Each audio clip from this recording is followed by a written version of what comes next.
Baik, teman-teman mahasiswa semuanya, sebelumnya Assalamualaikum warahmatullahi wabarakatuh. Bertemu lagi dengan saya, Egi Erwin Kusumastuti. Untuk pertemuan hari ini kita akan membahas mengenai kerukunan antar umat beragama. Ya, semuanya sudah siap ya? Oke, untuk yang pertama kita akan membahas mengenai agama Islam sebagai rahmatan lil alamin.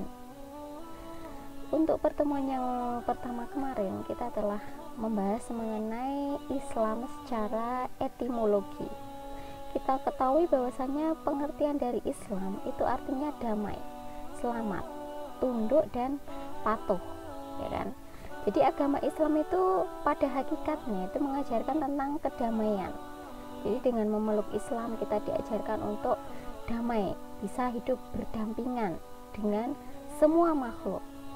Kemudian kita ketahui bahwasanya Islam juga mengartikan selamat, yang mana di dalam agama Islam itu terdapat kitab, terdapat pedoman, yang ketika kita mau mengikuti pedoman tersebut maka kita akan selamat, akan bahagia, baik di dunia sampai di akhirat. Nah, Islam pula menganjurkan kepada pemeluknya untuk tunduk dan patuh terhadap ajaran-ajaran di dalam agama Islam, tunduk dan patuh terhadap syariat-syariat Islam. Nah, kita semuanya sepakat bahwasanya ajaran yang terkandung di dalam agama Islam itu untuk menciptakan kedamaian, keselamatan, dan kesejahteraan bagi kehidupan manusia dan semua makhluk. Kemudian substansi pada rahmat agama Islam sebagai rahmatan lil alamin itu di mana sih? Jadi substansinya rahmat itu terletak pada fungsi ajarannya, bukan pada penerimaan dan penilaian manusia. Kita hiraukan mengenai penerimaan dan penilaian manusia, karena apa? Yang namanya penilaian manusia itu bisa saja subjektif, tidak objektif, ya kan? Nah, kemudian fungsi rahmat ini akan terasa ketika manusia mampu menjalankan amanat sebagai khalifah fil ardi.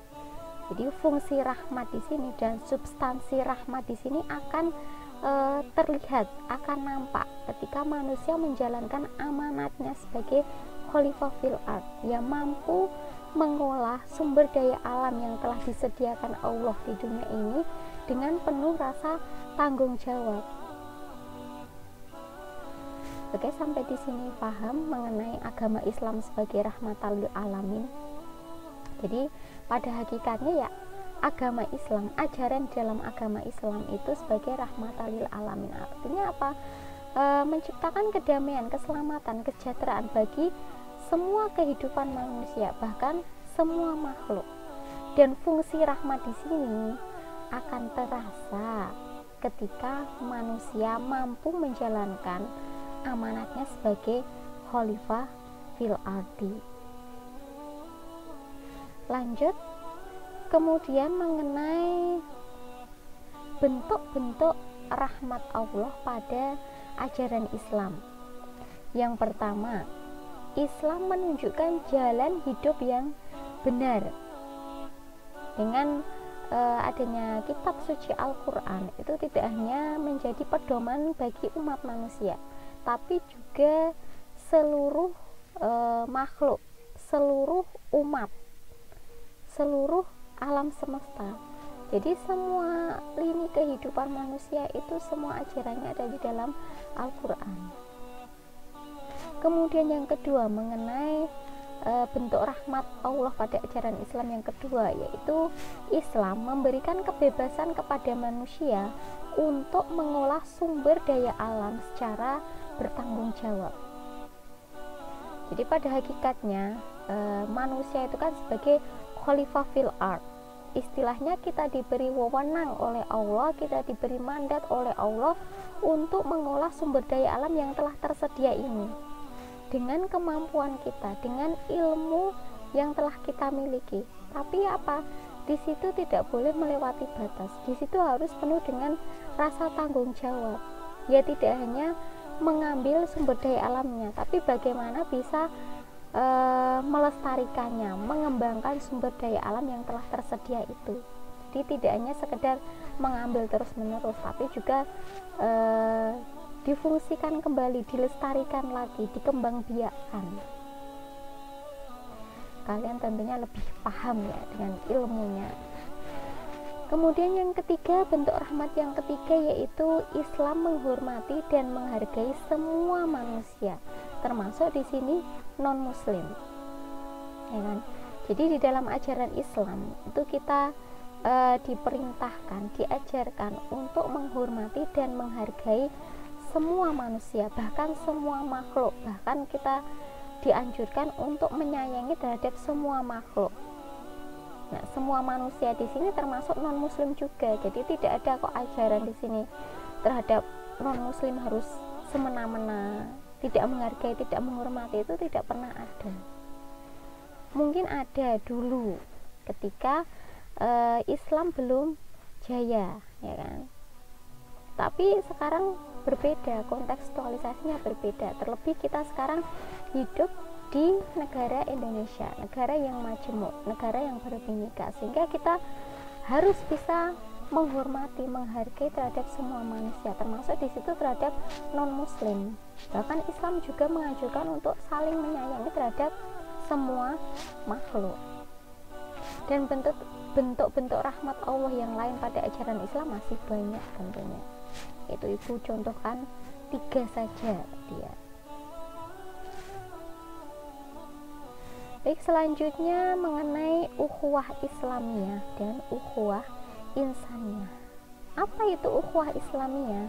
Jadi ukhuwah Islamiyah itu adalah persaudaraan antar sesama umat Islam. Persaudaraan yang diikat oleh akidah atau keimanan. Jadi terhadap sesama Islam itu biasanya rasanya persaudaraannya begitu kental, begitu terasa, sampai ke batinnya, sampai ke hatinya. Bahkan ketika bukan saudaranya, belum kenal, tetapi baru perkenalan, kemudian agamanya apa, Islam, rasa banget persaudaraannya. Terlebih ketika kita hidup di negara yang minoritas Islam, ketemu dengan sesama muslim, tentunya akan sangat menyodara, akan sangat terasa sekali persaudaraannya meskipun itu baru kenal. Karena apa? Karena tadi diikat oleh akidah keimanan itu tadi. Yang kedua yaitu mengenai ukhuwah insaniyah. Jadi ukhuwah insaniyah itu adalah persaudaraan pada semua umat manusia secara universal, tanpa membedakan agama, suku, ras, dan lain-lain. Oke, sampai di sini paham ya? Selanjutnya mengenai kebersamaan dalam pluralitas agama. Pluralitas, kita ketahui bersama bahwa pluralitas itu adalah sunatullah. Tadi ibu telah mengatakan bahwasanya kita hidup di negara Indonesia, negara yang majemuk, negara yang berbhinneka, sehingga yang namanya pluralitas, kemajemukan, kebhinekaan itu menjadi sesuatu hal yang sangat wajar. Di lingkungan kita tinggal, di lingkungan kita sekolah, lingkungan kita bekerja, itu pasti terdapat berbagai macam kemajemukan, kepluralan, dan keterlibatan aktif dalam pluralitas di sini. Itu ya contohnya dengan kita berinteraksi secara positif dalam lingkungan kemajemukan, sehingga kita di sini ya tetap bisa hidup berdampingan dengan orang yang berbeda dengan kita itu tadi, dalam kepluralan, dalam kemajemukan, dalam kebhinekaan. Kita tetap bisa hidup berdampingan dalam perbedaan, meskipun di situ berbeda suku, ras, agama, budaya, bangsa, tapi kita di situ tetap bisa mewujudkan bagaimana untuk menciptakan kerukunan, perdamaian, kehidupan yang harmonis, kehidupan yang selaras, meskipun di situ ada perbedaan, meskipun di situ ada konflik batin. Semua pasti memiliki konflik batinnya. Tapi bagaimana supaya konflik batin itu tidak meluap sehingga tidak menimbulkan keretakan, ketidakrukunan. Jadi keterlibatan aktif kita dalam pluralitas di sini ya, bagaimana supaya kita bisa berinteraksi secara positif, bisa hidup berdampingan dengan harmonis, dengan damai, dengan rukun, dengan toleran dalam lingkungan yang majemuk tadi. Kemudian selain itu kita juga memahami perbedaan antara kita dengan lingkungan kita, dengan teman kita, dengan saudara kita, bahkan dengan keluarga kita. Mungkin di situ terdapat perbedaan. Tapi bagaimana kita memahami sisi mereka sehingga kita bisa menciptakan kerukunan, kebersamaan, sehingga dalam perbedaan itu kita tetap hidup nyaman, harmonis dalam perbedaan. Itu salah satu kuncinya ya, memahami dari sisi mereka, sisi yang berbeda dengan kita itu tadi. Kemudian dalam Quran surat An-Nahl ayat 125, Allah juga berfirman bahwa kita disuruh, diperintah untuk menghindari mengklaim dirinya berada di pihak yang paling benar. Nah, di sini ini mungkin yang menimbulkan ketidakcocokan, ketidakrukunan, keretakan itu karena apa?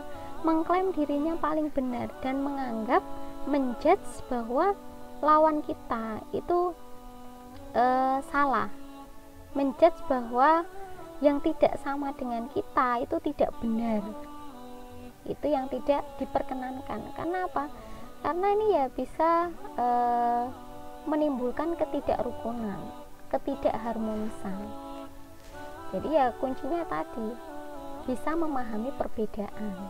Itu salah satu caranya supaya kita bisa hidup rukun, berdampingan dalam perbedaan. Dan itu tadi, kita menghindari mengklaim diri kita yang paling benar dan menjudge orang lain salah. Apalagi di situ sampai merendahkan, menghina. Itu sangat dilarang, tidak diperkenankan. Baik, untuk selanjutnya, nah, apa saja sih kunci kerukunan itu? Mungkin tadi ya, toleransi, memahami, ya betul, itu mungkin beberapa contoh cara menerapkan kerukunan. Nah, adapun kunci kerukunan itu terletak pada 3K ini. Yang pertama yaitu komunikasi. Jadi kita komunikasikan. Tadi di awal Ibu telah mengatakan bahwasanya setiap manusia, setiap diri itu pasti memiliki konflik batin dengan lawannya, dengan temannya, dengan saudaranya, dengan keluarganya yang lain, ya kan? Tapi bagaimana supaya konflik batin itu tidak meledak? Artinya apa? Ya perlu dikomunikasikan dengan baik-baik, dikomunikasikan secara terbuka. Maunya gimana, enaknya seperti apa, supaya semuanya bisa berjalan, supaya semuanya itu bisa hidup nyaman, tentram, damai. Jadi perlu adanya komunikasi, dan dalam komunikasi ini ya dengan kepala dingin, dengan bicara yang lemah lembut. Tidak kok ingin menang sendiri, tapi kita turunkan ego kita. Kita cari mufakat yang di situ sama-sama menguntungkan, sama-sama enaknya, sama-sama baik untuk kedua belah pihak. Jadi komunikasi tidak boleh harus menang sendiri. Itu ya, tapi ya komunikasi dua arah, diambil mufakat yang bisa menguntungkan kedua belah pihak. Jangan kok sampai ingin menang sendiri. Yang kedua, kunci kerukunan yang kedua yaitu kontribusi. Ya, kita memberikan kontribusi apa yang bisa kita lakukan, ilmu apa yang bisa kita kontribusikan, tenaga apa yang bisa kita berikan, materi apa, mungkin di situ finansialnya mampu ya, finansial apa, materi apa yang bisa kita berikan untuk mengkontribusi kemaslahatan bersama itu tadi. Contohnya misalnya di sini mungkin ada umat yang minoritas, di situ ingin mendirikan tempat ibadah. Jadi ketika ingin mendirikan tempat ibadah, biasanya itu kan dibutuhkan tanda tangan atau persetujuan berapa kepala keluarga atau yang lainnya, mungkin setiap daerah berbeda gitu. Ya kita di situ ikut turut memberikan kontribusi kita, andil kita. Kalau di situ setelah ada izin untuk mendirikan tempat ibadah, ya kita di situ mau sedekah berapa untuk mendirikannya tersebut. Atau kita tidak memiliki uang, ya kita berikan tenaga kita. Apa yang bisa kita berikan? Apakah tenaga kita ataukah ilmu kita? Mungkin di situ ahlinya dalam bidang arsitektur, ya silahkan kalian berkontribusi. Jadi kontribusi kalian yang bisa untuk kemaslahatan bersama, itu untuk mewujudkan kunci kerukunan ini. Kemudian yang ketiga yaitu karya. Karya apa yang bisa kalian berikan untuk membangun kemaslahatan umat ini? Mungkin kalian bisa membuat buku mengenai cara mendidik anak, cara menciptakan generasi unggul yang berakhlakul karimah, atau cara untuk mendidik anak sukses, atau yang lainnya. Bisa kalian berikan karya kalian untuk kemaslahatan bersama itu tadi di dalam kelompok masyarakat tersebut. Jadi di sini dalam kunci kerukunan di sini ya, filosofinya kalau di situ ada yang tua, ada yang muda, ada yang mayoritas, minoritas, itu ya kuncinya yang satu merangkul, yang satu bisa beradaptasi. Yang tua merangkul yang muda ya bisa beradaptasi dengan yang tua. Yang mayoritas bisa merangkul yang minoritas ya bisa beradaptasi. Jadi kuncinya seperti itu untuk menciptakan kerukunan. Oke, mungkin untuk pertemuan kali ini Ibu cukupkan sekian. Apabila dalam penyampaian Ibu tadi ada hal yang tidak berkenan di hati kalian, ada kekurangan, Ibu mohon maaf yang sebesar-besarnya. Akhirul kalam, wassalamualaikum warahmatullahi wabarakatuh.